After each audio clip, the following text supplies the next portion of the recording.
지난주에 제가 그 대출 규제에 대해서 얘기를 했습니다. 그래서 지금 뭐 전세자금 대출도 막을 것 같고 가계부채 총량 규제를 하면서 이 하반기에 대출이 막힐 거다라고 얘기를 했는데 진짜 막고 있어서 지금 인터넷에서 좀 떠들썩합니다. 다급해진 은행들 지점당 월 5억에서 10억으로 묶었다라는 기사가 뜨는데 이게 지금 그 인터넷 커뮤니티 같은 데에서 주말에 좀 돌았어요. 이런 소문이 있는데 이거 찌라시냐 진짜냐라고 하면서 돌았던 게 지금 기사로도 나오고 있거든요. 은행들마다 지금 가계부채 총량 규제를 하면서 이 여유치가 얼마 안 남았거든요. 그러다 보니까 이 규제를 해야 돼요. 대출은 계속 지금 증가세니까. 그러면 이걸 어떻게 규제를 할까? 한 번에 남은 거 다 빌려주고 10월, 11월, 12월 그냥 쉬든지 아니면은 조금씩 빌려줘야 되겠죠. 그래서 지금 우리은행에서는 어떻게 선택을 했냐면 지금 남은 게 얼마 없다. 그런데 이걸로 10월, 11월, 12월을 다 보내야 되니까 세 달로 쪼개가지고 그리고 그거를 지점별로 배분을 하자. 그러면 문 닫고 쉬는 게 아니라 영업은 할 수 있으니까 지점별로 쪼개는데 그게 월 5억이래요. 그러면 어떤 분들은 한 사람한테 5억 빌려주는 거예요 라고 생각을 하실 수도 있는데 그게 아니고 지점에서 월 5억입니다. 이게 지금 한 지점에서 한 달에 5억만 빌려주라는 거예요. 그러면 하루에 2천만 원 수준인 거잖아요. 그러면 이거는 뭐 한도라는 수준이 아닌 거죠. 이거는 그냥 빌려주지 말라는 거지. 그래서 지금 은행 지점당 월 5억만 대출, 월 10억만 대출 이러면 거의 뭐 하루나 이틀이면 끝나는 수준인 겁니다. 그러니까 이건 사실상 대출 중단의 사태가 온 거죠. 그런데 이게 뭐 우리 은행만 그런 건 아니고 지금 농협이 먼저 시작을 했어요. 농협이 너희 6%로 관리해 라고 했는데 형 우리는 이미 7.3이야. 이랬거든요. 그래서 여기가 지금 대출이 중단된 상태인데 우리은행은 아직 조금 남았는데 선제적으로 관리 들어가는 거고 그리고 국민은행도 지금 뭐 다른 데서 막 그 대출 받으러 막 오니까 야, 안 되겠다. 우리도 이 전세 대출 쪽은 이 증액된 분만 좀 하자라고 하면서 일부 규제가 들어가고 하나은행 뭐 SC, 뭐 카카오뱅크 이런 데들은 뭐 신용대출을 조금 뭐 줄이거나 뭐 여러 가지 지금 규제들을 쓰면서 어떻게든 대출 증가세를 좀 잡으려고 하고 있습니다. 그리고 아직 한도가 꽉 찬 거는 아니니까 한도가 남아있긴 남아있잖아요. 그러면 이 은행들 입장에서는 뭘 해야 되겠어요? 같은 돈으로 어쨌든 은행은 사기업이니까 이게 사기업입니다. 사기업은 뭘 해야 돼요? 돈을 벌어야 되죠. 그러니까 이 돈 값이라고 할 수 있는 이 금리를 올리고 있는 거예요. 아니 어차피 우리가 지금 2조 남았거든요. 그러면 2조를 가지고 돈을 많이 벌려면 어떻게 해야 돼요? 금리를 올려야 되잖아요. 그래서 금리라는 게 꼭 한국은행에서 기준금리를 올려야지만 금리가 올라가는 게 아니고 이 시장금리는 변동을 하면서 올라갑니다. 내려가기도 하고요. 그런데 이게 뭐 이해를 못할 것은 아닌 게 금리가 올라가야 대출을 좀 덜 받으려고 할 거 아니에요. 지금 속도가 너무 가파르니까 속도를 조금 완만하게 가기 위해서라도 대출 금리를 올리는 거고 그리고 한도가 얼마 안 남았기 때문에 이왕 빌려주는 거 돈을 좀 많이 벌어야겠다라는 생각으로도 올리는 것도 있고 그러니까 뭐 일석이조라고 볼 수도 있겠죠. 그러다 보니까 지금 실질적으로 내가 돈이 필요한 사람들 이분들 입장에서는 지금 뭐 괜히 0.4포인트 더 내는 느낌이라는 거죠. 그러니까 이 대출자들이 지금 혼돈에 빠졌다. 라는 얘기입니다. 그런데 이걸 뭐라고 욕할 수가 없는 게 이 은행이라는 건 기본적으로 대출을 가지고 먹고 사는 집단입니다. 그래서 우리한테 예금을 해주세요 라는 거는 이거는 일종의 원자재 같은 거죠. 은행을 음식점이라고 생각하면은 예금을 받는 거는 음식 재료고요. 이 대출은 요리입니다. 그러니까 은행은 요리를 해서 대출을 팔아야 돼요. 그런데 이 대출을 정부에서 야 여기까지만 해. 이 밑으로만 해. 6%를 관리해라. 그 말은 뭐예요? 이 물건에 제한이 있기 때문에 상품이 부족한 거죠. 그럼 은행은 돈 벌어야 되는데 음식점인데 하루에 100개만 팔으라 이거예요. 그러면 100개를 팔아야 되는데 조금이라도 좀 비싸게 팔아야지 돈을 더 벌 수 있으니까 이 대출 금리가 계속 올라간다. 가격이 올라간다고 이해하시면 돼요. 그러니까 은행이 나쁜 놈이다 라고 보시지 마시고 은행 입장에서는 어쩔 수 없는 거다라는 거죠. 상품의 개수가 정해져 있으니까. 그래서 많은 분들이 이제 드디어 집값이 잡힌다. 이거는 집값 잡히는 시그널이다라고 생각하시는 분들도 있는데 제가 봤을 때 그건 아닌 것 같습니다. 가계부채 증가율을 6%대로 억제하라고 정부가 지금 이번에 작년에 결정을 하고 그게 생각보다 가파르게 상승하다 보니까 야 12월쯤에 6%에 달성할 수 있을 거라고 생각했는데 8월에 벌써 막 5까지 온 거예요. 그러니까 이게 예상했던 것보다 너무 빨리 상승을 해버린 거죠. 그래서 지금 문제가 되고 있는 거지.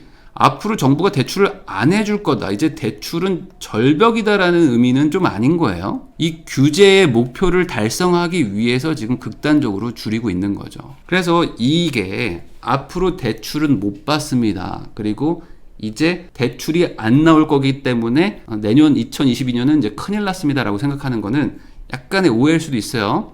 조금 이따 설명할게요. 결론은 지금 가계부채 관리 방안의 이 목표치 때문에 이런 일들이 생기고 있는 거다. 그 말은 반대로 얘기하면 이 부동산 정책의 실패라고 볼 수 있죠. 야, 올해는 6% 정도 대출해주면 충분하지 않을까? 라고 예측을 한 거예요. 처음에.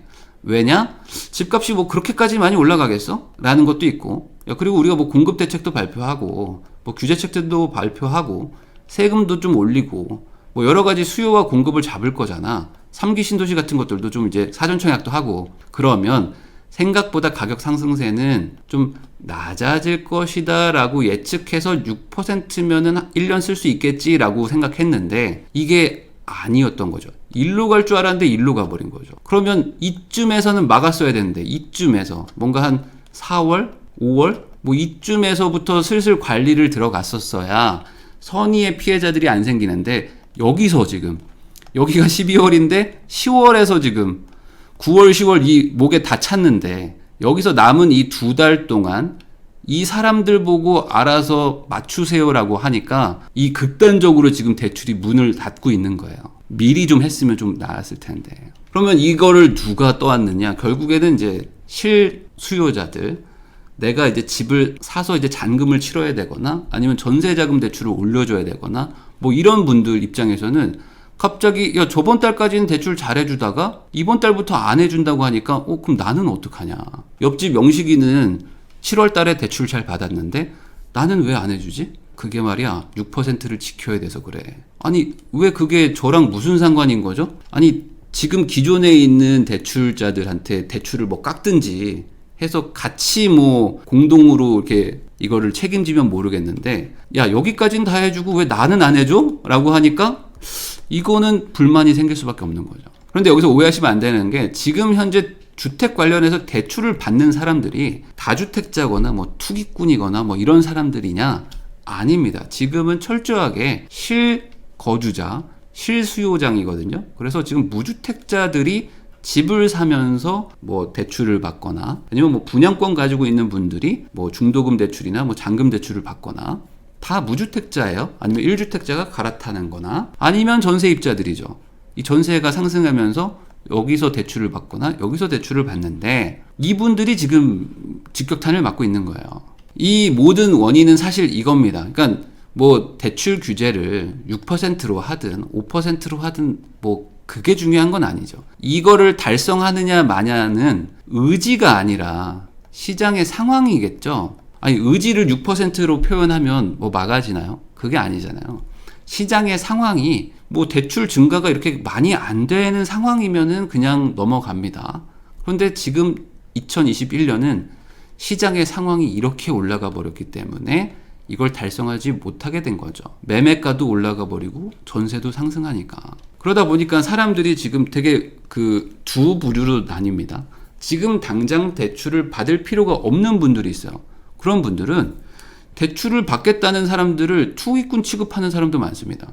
아니 왜 뭐 분양권 같은 거를 사가지고 능력도 안 되는데 대출 받아가지고 집 살려고 하냐라고 하면서 막 뭐라고 하는 사람들도 있는데 반대로 이분들이 다 뭐 다주택자도 아니고 그냥 일반 국민들이 내 집 하나 마련하려고 원래 당연히 나오는 대출이니까 뭐 대출을 더 많이 해달라는 것도 아니고 대출 규제 그 제한 폭만큼만 나오겠거니 하고 집을 과거에 샀는데 이제 와서 규제보다 더 안 해주니까 이 온도차가 좀 큰 거죠. 당장 대출을 받아야 되는 분들 입장에서는 이게 뭐냐고 하면서 막 열받는 거야. 근데 대출을 당장 안 받아도 되는 분들은 아유 쟤네들 왜 저렇게 욕심을 부렸어 라고 하니까 억울한 거죠.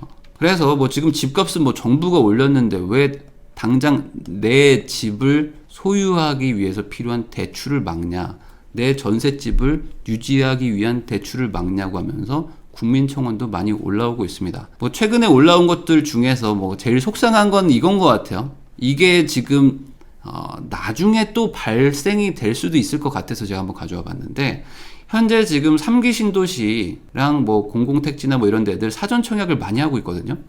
그런데 이게 사전 청약이 과거에도 있었습니다. 그러면 그때는 잘 됐을까? 이 사전 청약이 되게 부작용이 커가지고 없앴었거든요. 근데 이번에 다시 부활한 건데, 보세요. 사전 청약하고 11년 만에 입주한다. 그러면 이분은 2010년에 사전 청약이 당첨된 거예요. 그러면 뭐 한 2, 3년 뒤에 본 청약 들어가서 3, 4년 뒤에 뭐 아파트가 생기면 입주가 되겠구나라고 생각하고 2010년도에 넣었는데, 이게 본 청약이 계속 밀려가지고 2019년에나 하셨대요. 2019년에 본 청약을 해가지고 21년, 22년 해서 이제 입주하려고 하는데 이번에 대출을 막 막아버리는 거예요. 그럼 이분 입장에서는 지금 11년을 기다렸는데, 11년 동안 무주택자로 있었는데, 이게 결국에 나보고 다주택자 아니면 뭐 욕심을 내서 무리해서 너 왜 그랬니? 라고 해버리니까 열받는 거죠. 자, 그런데 이런 분들이 뭐 그러면 이 집을 포기할까요? 그러진 않겠죠.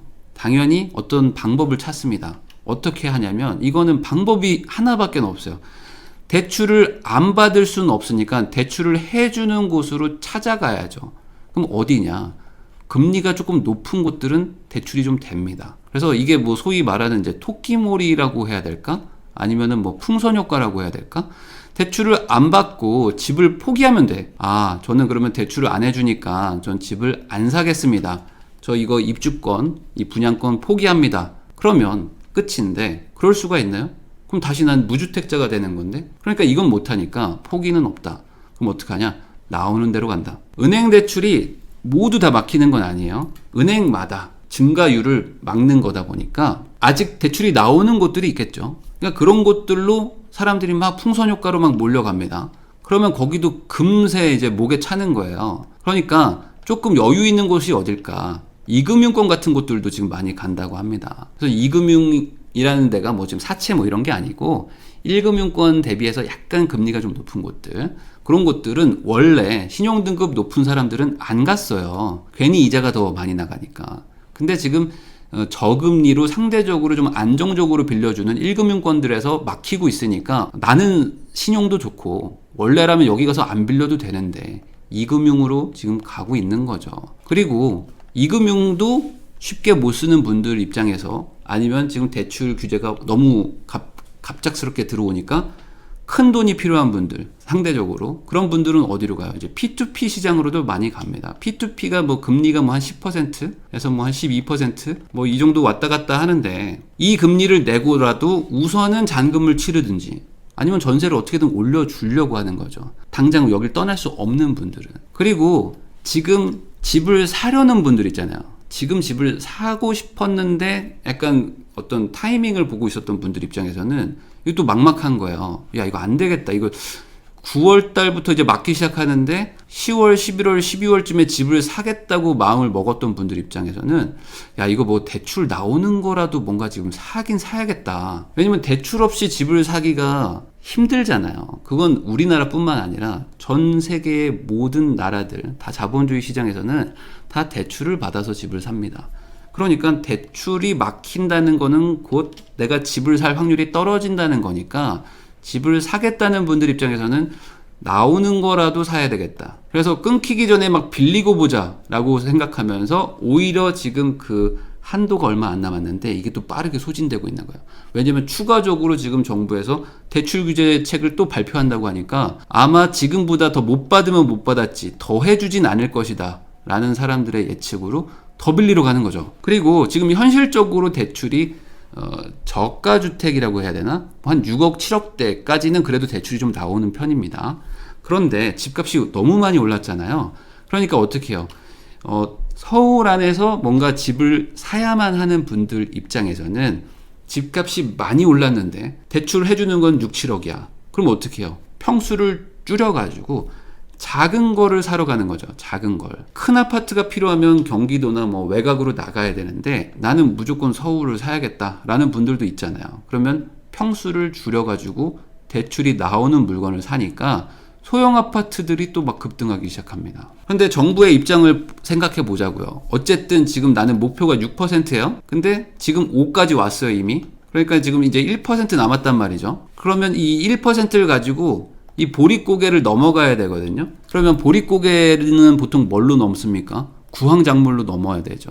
그러니까 지금 쌀이 없거나 뭐 보리가 없으면은 뭐 고구마나 뭐 칡뿌리 같은 걸로 버텨야 되는데 이 보릿고개를 넘길 구황작물이 없잖아요, 지금. 그러니까 이 보릿고개를 어떻게 넘기느냐? 배고프지만 참으면서 넘어가는 거죠. 그래서 조만간 지금 정부에서 대출 규제책을 발표한다고는 했는데 거기서 뭘까? 뭐가 가장 중요할까? 이쪽일 수밖에 없을 것이다. 이게 아주 정부 입장에서는 건드리고 싶지 않은 부분일 테지만 대출 규제가 어딘가에선 해야 되는데 다 막았고 지금 전세 대출만 조금 풀어놔져 있는 상태인데 여기를 건드리지 않고 추가 대책이라는 게 현실적으로 가능할 것인가. 이거를 규제하지 못하면 6%를 뚫고 올라가 버리는데 그러면 안 되잖아요.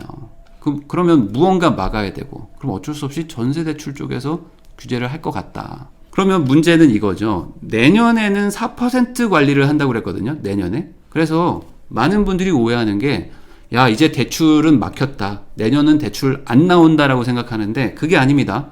이 보릿고개는 끝나요. 언제 끝나죠? 1월에 끝나요. 내년에는 다시 4% 한도가 회복되는 거예요. 그래서 작년에 670조로 시작했어요. 그런데 지금 700조가 된 거거든요. 근데 정부에서 말하는 것처럼 670조를 6%만 늘릴까? 라고 생각하면은 지금 40조가 더 늘 수가 있는 거죠. 이게 이제 5대 은행 기준인데 그러면 이게 2022년이 되면 다시 리셋돼서 여기서 또 4%가 다시 또 한도가 생성되는 거니까 이 카드 한도가 다시 회복된다고 생각하시면 돼요.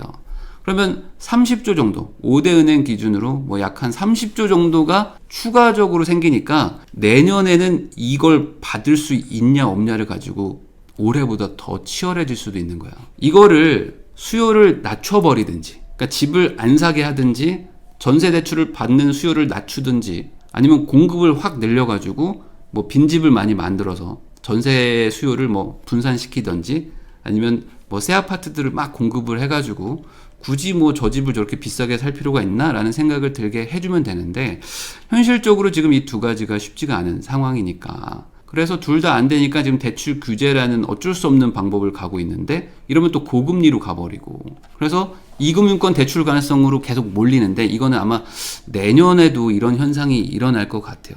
내년에도. 그러니까 크게 한번 뭐라고 해야지? 불똥이 한번 튄 거를 경험을 하면 아마 내년에 전세자금 대출을 받거나 아니면 내년에 집을 사야겠다는 분들 입장에서는 야, 하반기로 갔다가 또 올해처럼 하반기 막 9월, 10월부터 막히기 시작하면 어떡하지? 라는 걱정이 들 수 있죠. 그러니까 이 한도가 많이 살아있는 1, 2, 3월달, 4월달 이쯤에 뭔가를 해야 되나? 라는 생각으로 초기에 또 몰릴 수도 있다. 그래서 사실 이게 이런 거죠. 제 개인적인 생각으로는 이 목표 달성을 위해서 실수요를 지금 규제하고 있는 상황인데 목표 달성 6%라는 거가 어떤 의미가 있는 것인가? 7%면 안 되는가? 그러니까 작년에 생각한 게 6이었기 때문에 이걸 달성을 해야 된다. 뭐 그게 틀린 얘기는 아닌데 목표 달성을 하려고 보니까 지금 어떤 이 실수요자들이 막 타격을 입게 되는 상황이잖아요. 그러면 이 목표를 조금 뭐 어쩔 수 없이 우선은 좀 풀어주고 내년도의 목표를 다시 설정하거나 이런 걸 하는 게 저는 조금 더 좋을 것 같은데 어쨌든 지금은 이 목표 달성으로 달려가고 있고 그러다 보니까 극단적으로 문이 막히는데 그러면 어떤 사람들한테는 이게 생사의 갈림길일 수도 있는 거죠. 근데 답답한 건 이겁니다. 뭐냐? 그러면 만약에 내년에 4%로 그럼 맞겠다 이거예요. 그럼 내년에 4%는 그럼 달성이 가능할 것인가? 이 기사가 있는데 18년 동안 5% 이하로 대출이 증가되지 않았던 적은 한 번밖에 없었다. 2019년도 한 번이었대요. 그러니까 이 거의 20년에 가까운 기간 동안 정부가 말하는 연 뭐 5%, 뭐 4% 이거를 달성할 수 있을 시기는 한 번밖에 없었다는 거죠. 그럼 나머지 17번은 지금 현재 정부가 바라는 그 증감률을 훨씬 초과했던 연도수가 대부분이기 때문에 내년에도 이게 달성이 될 것이냐라는 거는 좀 의문이 드는 거예요. 그러면 당연히 상반기보다는 하반기가 더 리스크가 큰 것이고, 그럼 하반기에 또 반복될 수 있을 거라는 불안감이 국민들한테 있을 수 있다. 그러니까 결론적으로 지금 당장 남은 3개월 안에 대출을 받아야 되는 분들은 말 그대로 각자 노생하셔야 되는 거고, 22년도 한도가 다시 리셋되는 분들 입장에서는 야, 4% 관리가 안 될 수도 있겠구나. 그러면 어차피 받아야 될 거라면 상반기 쪽에서 받으려고 하시는 게 좋을 것 같다라는 생각을 해봅니다.